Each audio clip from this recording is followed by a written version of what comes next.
هنا في أقصى جنوب مصر على الحدود مع دولة السودان تقع تلك البقعة الساحرة على ضفتي نهر النيل. إنها النوبة المصرية القديمة التي يمتد تاريخها إلى نحو 5000 عام. هي المنطقة التي كان قدماء المصريين يجلبون الذهب من مناجمها، لذا أطلقوا عليها أرض الذهب.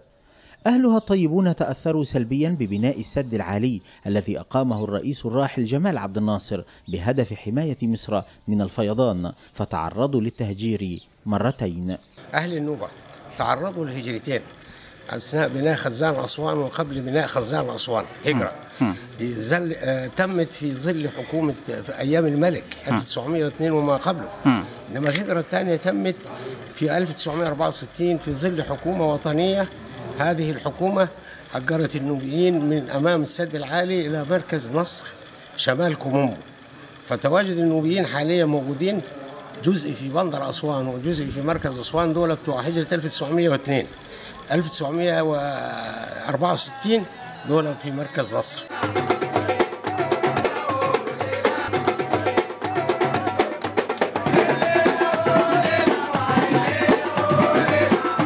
ما أن يقترب الضيوف والزوار إلى أرض النوبة يستقبلهم أهلها في ديارهم بالترحاب والأغاني التراثية من الفلكلور النوبي الأصيل.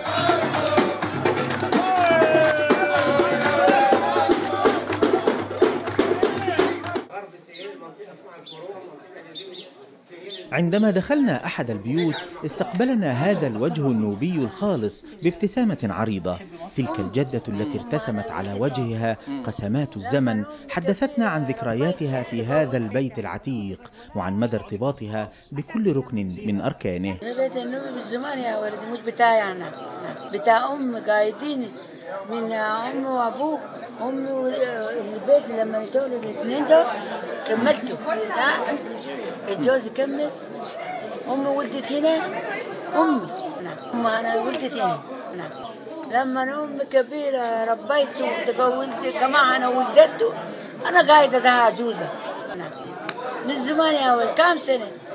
من ضمن عادات وتقاليد أهل النوبة الرسم بالحناء على الجسم، فالمرأة النوبية فنانة تشكيلية بالفطرة، تعزف بالحنة السوداء على أيادي ضيوفها فتشكل لوحات فنية رائعة تمثل ذكرى جميلة لا تنسى. دي فنانة، أنا ما بحبش الرسم على النقش على اليد، بس لما جيت النوبة حبيت الرسم ده والحنة، حبيت حاجة تذكرني بالنوبة.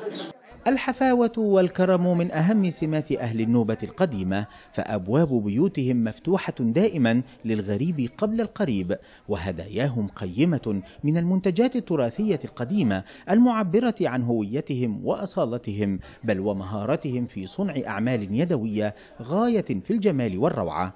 كما يتميز البيت النوبي من الخارج بتعدد القباب العلوية، ما يتيح تهوية طبيعية تتواءم ورحابة المكان من الداخل. أهم ما يميز البيت النوبي بجانب الغرف المعروفة العادة، المطبخ، الحمام، غرف النوم، الجلوس، لازم يبقى فيه قوس سماوي منه مباشرة كده للسماء. طبيعي يعني يمكن ارتباطنا بالنيل حاجة كبيرة، لأن معظمنا كانوا بيشتغلوا في الصيد وأعمال التجارة، فالنيل بالنسبة لنا الحياة.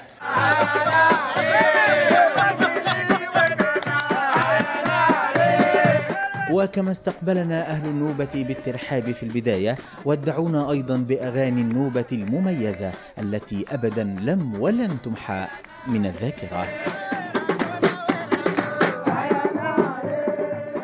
من النوبة بأقصى جنوب مصر، محمد أمين.